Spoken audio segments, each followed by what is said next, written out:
It's a pleasure to be with you here in Oslo today to speak about the ways financial services contribute to economic empowerment of the poor.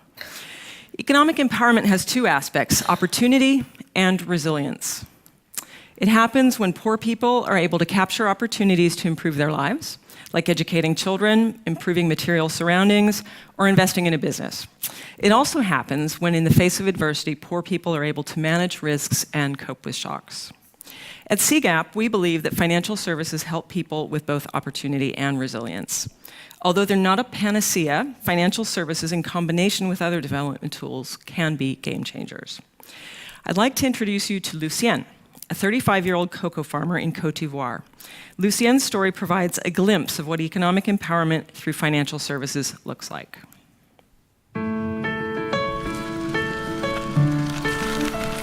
Quand je prends mon vélo, je n'ai aucune idée que le travail auquel je vais faire. Je sais que où je vais aller pour la cueillette. Être planteur de cacao, c'est difficile. Moi, c'est Kofi Ngoran Lucien. J'ai 35 ans, j'ai 5 enfants. Qu'elle soit quelqu'un dans la vie, voilà, ça c'est mon souhait. Donc, raison pour laquelle je travaille dur au champ.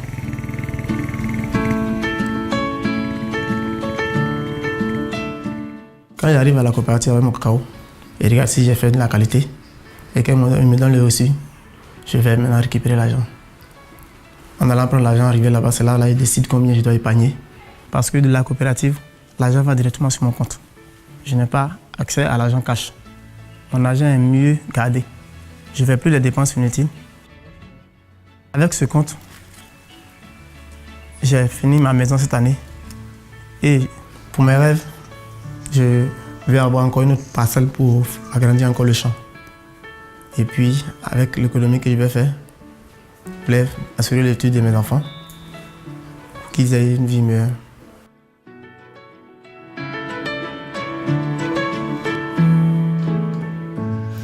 So Lucienne is a client of a partner that we worked with in Côte d'Ivoire, Advance, which is a microfinance bank there. As you can see, Lucienne works so he can give his family a better life. He saves a portion of his income each month to send his children to school, and his savings helped him finish his house. He wants to expand his plantation one day and may be able to get credit to do that using the transaction history on his phone. Saving money in an account enables him to avoid impulse purchases, and it also acts as a buffer in times of trouble. For Lucienne, an account is an on-ramp to a superhighway of digital services, both financial and non-financial. Lucienne would have fewer options if he didn't have access to a digital account. The good news is we've brought lots of people like Lucienne onto the financial services highway in the last 10 years. Since the World Bank began measuring access to accounts in 2011 through the Fintech survey, 1.2 billion people have been brought into the formal financial system, with big increases in access in sub-Saharan Africa and South Asia, where the poor are disproportionately concentrated. And we now have a pretty good idea of what it takes to create affordable access to financial services. A combination of enabling regulation, technology, new business models, and market infrastructure, as both speakers ahead of me have commented on. Together, these have driven dramatic change in markets that have adopted them. Once people have accounts, it's possible to use this digital highway to deliver both financial and non-financial services to different levels of the economic pyramid.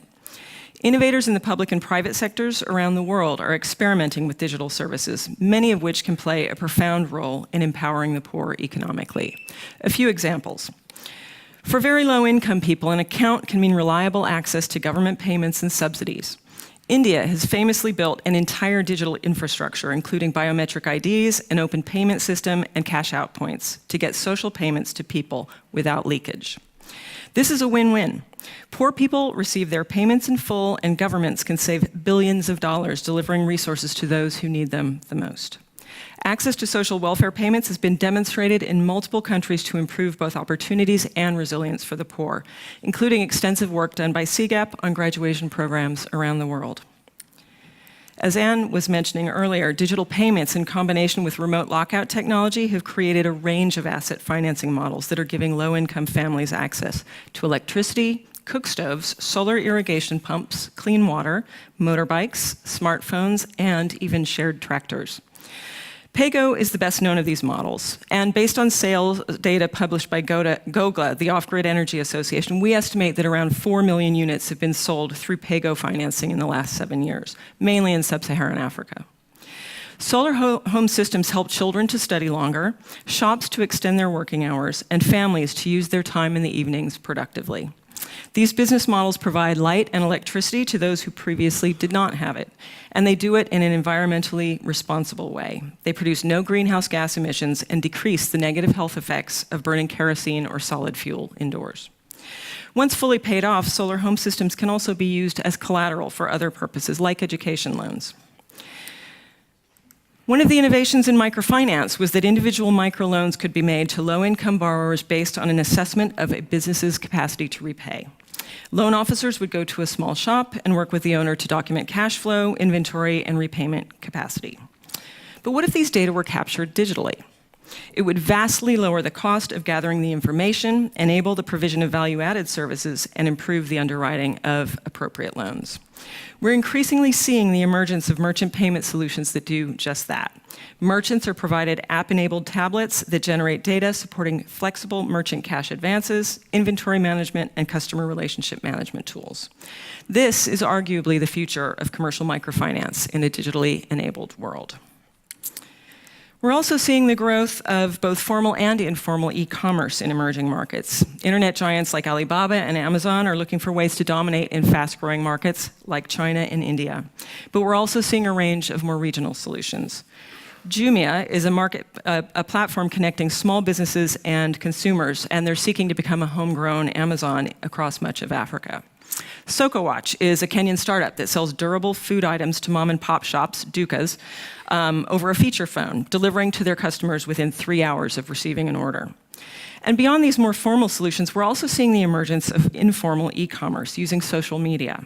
A vendor puts up a shopfront on Facebook or Instagram, is connected to buyers on Messenger or WhatsApp, sends money via a mobile money service, and finds a way to get the product to the buyer.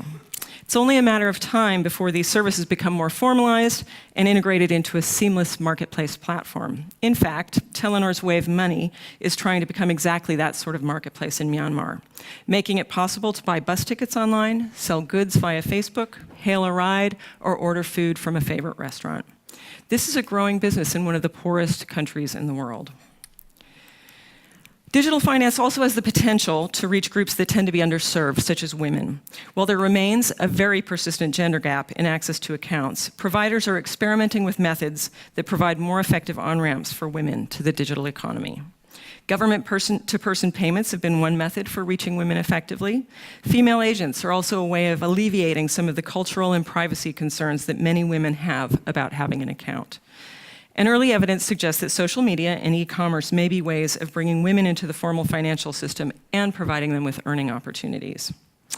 This is just a small sample of the many innovations being developed on the digital superhighway that have the potential to empower the poor. There are hundreds of other experiments going on out there, often with investment from the organizations represented here.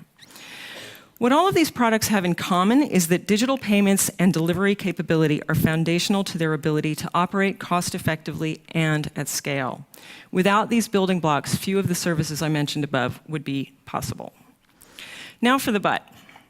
Although much progress has been made, we still have a long way to go to build real economic empowerment for the world's poor.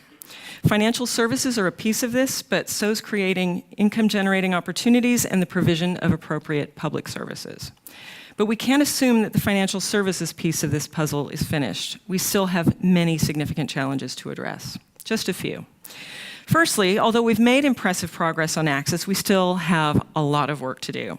India and many countries in East and West Africa have made huge strides forward, but others notably lag behind, including Africa's largest markets, Nigeria, Ethiopia, Egypt, and the DRC. But even in countries with access, account dormancy remains stubbornly high. Building seamlessly integrated platforms that can channel a larger number of services that meet needs and create value for low-income people will be critically important to improving usage rates. Secondly, business models are still a real challenge. It took decades to build the payments infrastructure that powers developed economies today, and consumers bring far fewer resources to the table in emerging markets. The economics of the poor remain a challenge, not least because digital solutions still rely heavily on expensive cash-in, cash-out agents to get money into and out of the digital ecosystem. To justify that cost, investment is needed to add products and build the infrastructure that brings the price point down sufficiently to serve the poor sustainably and at scale. Finally, consumer protection is absolutely critical. Financial services are important tools, but they also expose people to an entirely new set of risks, from hacking to fraud to predatory business practices. Providers, regulators, donors, and investors need to make sure that consumer protection practices keep pace with the new challenges that come with digital delivery. As an example, it's hardly surprising that the majority of fintech business models today are focused on credit. After all, credit is the main way financial institutions make money. And credit is potentially a powerful product for poor people, but it's potentially also a dangerous product if not handled with care. We're starting to see evidence of some of the risks related to digital credit in East Africa. A recent survey conducted by CGAP found significant delinquency rates in both Tanzania and Kenya, along with worrying signs of debt stress, like reducing food purchases to pay off loans. Consumer protection principles need to cut across all players in the digital ecosystem. Providers should have recourse mechanisms that are accessible for low-income clients. Regulators need to put consumer protection guardrails in place and enforce them. And donors and investors need to have patience and not push for returns that might disincentivize safeguarding the well-being of the poorest customers. So how should the financial inclusion community think about this work going forward? First off, we need to stay humble. Financial services on their own don't solve the poverty puzzle, but they are an important piece in that puzzle. Financial inclusion supports 11 of the 17 UN Sustainable Development Goals, so it's pretty fundamental to achieving ambitious targets in health, education, food security, poverty alleviation, and well-being, among others. Going forward, let's make sure we connect the dots across different verticals in the development industry so we're not working in silos to solve complex development problems. We need to keep investing in inclusive finance because it is fundamental to providing a wide range of digital services to the poor. The use cases I described above are expensive and in some cases impossible if an economy operates entirely in cash. But both public and private resources will be required to complete this journey. The challenge will be to make sure that public money is aimed at the right needs and does not distort in places where private capital should lead. Public funding has an important role to play in supporting smart subsidies for services that have high impact value but low commercial value, like social payments, savings, and possibly insurance. The relatively unsexy job of putting market infrastructure in place is crucial and needs continued engagement. We take for granted here internet access, smartphones, an enabling regulatory environment, identification, payments rails, and shared data infrastructure. This barely exists in many emerging markets. Building it will take time and resource, but infrastructure can make a huge difference in making digital business models work more cost-effectively for the poor. At the same time, we need to invest in the equally unsexy business of making sure that regulators and supervisors are equipped to oversee this new revolution in digital finance.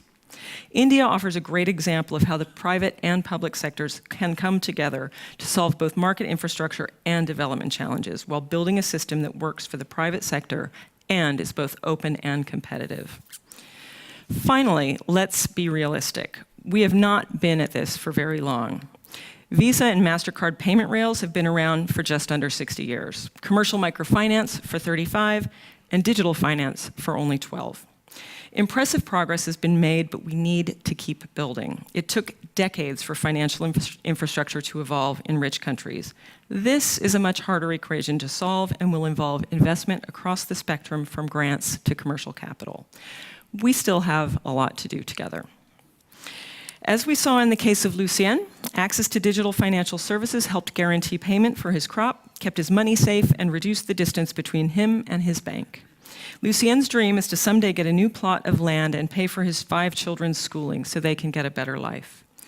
Economic empowerment can be achieved when we're able to broaden and deepen access to relevant financial services so that Lucien's dreams and those of others like him can become a reality. Thank you very much.